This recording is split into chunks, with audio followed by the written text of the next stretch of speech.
সুনির্দিষ্ট প্রতিকার আইন 1877। অধ্যায় নং 2 recovery of possession of property. ধারা 9 থেকে 11। 1 অবৈধ দখল থেকে দখল উদ্ধার। সংক্ষিপ্ত প্রতিকার হিসেবে ধারা 9। 2 ধারা 9 এর মামলা। দখল হারানোর 6 মাসের মধ্যে দায়েরযোগ্য। ধারা 9। 3 ধারা 9 এর মামলায় মালিকানা প্রশ্ন নিষ্পত্তি হয় না। ধারা 9। 4 ধারা 9 এর মামলা কেবল দখল পুনরুদ্ধারের জন্য। ধারা 9। 5 ধারা 9 এর প্রতিকার ইকুইটেবল ও সামারি প্রকৃতির। ধারা 9। 6 ধারা 9 এর মামলা সরকার বা সরকারি কর্মকর্তার বিরুদ্ধেও হতে পারে। ধারা 9। 7 ধারা 9 এর ডিক্রি আপিলযোগ্য নয়। ধারা 9। 8 ধারা 9 এর ডিক্রির বিরুদ্ধে রিভিশন সীমিত। ধারা 9।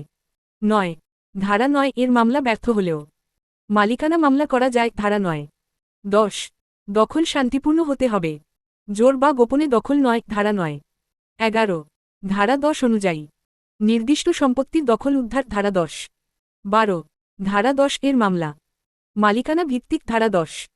13 ধারা 10 লিমিটেশন সাধারণ নিয়মে। ধারা 10। 14 ধারা 11 অনুযায়ী ট্রাস্ট প্রপার্টি এর দখল উদ্ধার। ধারা 11। 15 ট্রাস্টি এর বিরুদ্ধে মামলা বেনিফিশিয়ারি করতে পারে। ধারা 11। 16 ধারা 11 এ লিমিটেশন প্রযোজ্য নয় নির্দিষ্ট ক্ষেত্রে। ধারা 11। 17 ধারা 9 বনাম ধারা 10 একটিতে দখল অন্যটিতে মালিকানা। ধারা 9। 10 18 ধারা 9 এর সুবিধা দ্রুত প্রতিকার। ধারা 9। 19 ধারা 9 এর সীমা কেবল দখল প্রশ্ন। ধারা 9। 20 এই অধ্যায়ের পরীক্ষার ফোকাস। ধারা 9 এর সামারি রেমেডি। ধারা 9 থেকে 11।